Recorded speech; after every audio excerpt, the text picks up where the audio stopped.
Alors dans le bois de Champagne, on a fait une étude en 2005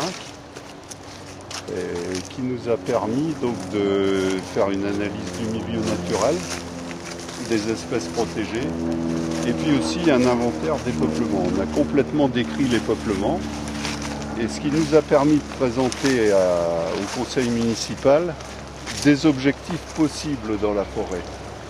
Alors le conseil municipal en a délibéré et a retenu comme objectif dans la forêt d'accueillir le public, mais toutefois sans négliger la protection des espèces et aussi la production de bois.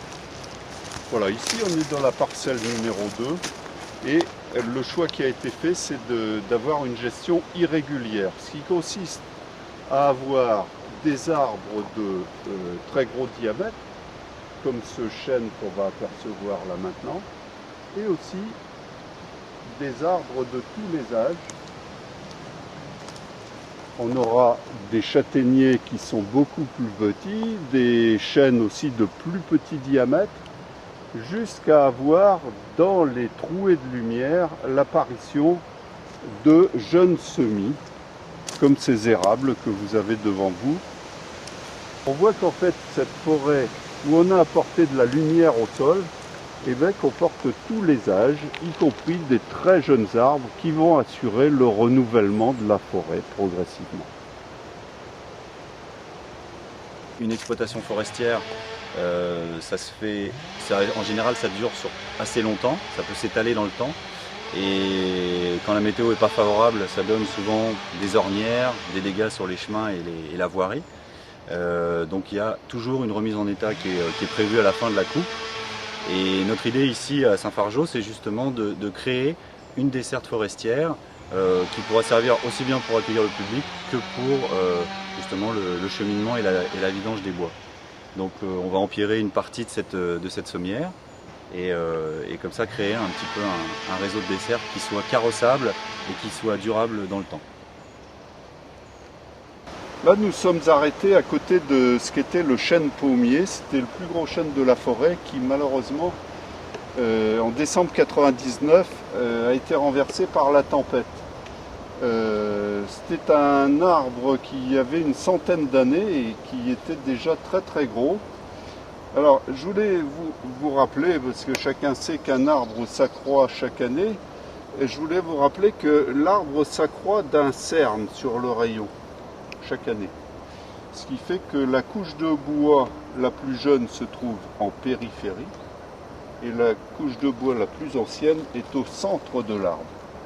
Alors, cet arbre s'est abattu en décembre 1999, ça pouvait paraître dramatique parce qu'il était vraiment impressionnant, mais en fait la nature est très bien faite parce que ce vieil arbre s'est régénéré et a donné naissance à des jeunes arbres. Vous voyez là derrière des jeunes chênes qui donc maintenant ont 7 ans. C'était des glands qui étaient apparus à l'automne 1999 et qui ont pu pousser grâce à la disparition du vieil arbre.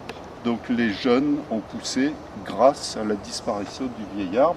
En fait, on a créé ici, sans le faire exprès, ce qu'on appelle un puits de lumière qui permet de faire pousser les jeunes arbres. Et plus il y a de la lumière, et plus le chêne pousse.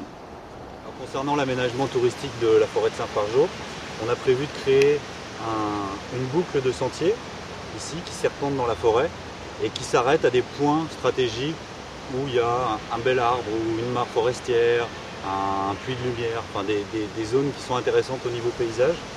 Et l'idée donc c'est de les empierrer, de les stabiliser en dur pour permettre aux personnes à mobilité réduite d'emprunter ces sentiers.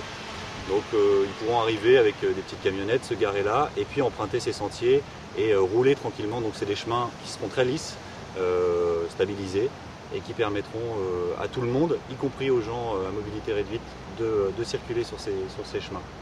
Donc ça viendra compléter le réseau de dessertes, de chemins blancs qu'on va créer, qui serviront et à l'accueil du public, qui serviront aux gens qui viennent faire du vélo, aux cavaliers, aux coureurs, aux randonneurs, et aussi à la desserte des bois. Parce que qui dit accueil du public dit sécurisation des sentiers, et on ne peut pas laisser les gens se balader avec des branches mortes au-dessus de leur tête ou des arbres qui risquent de leur tomber dessus.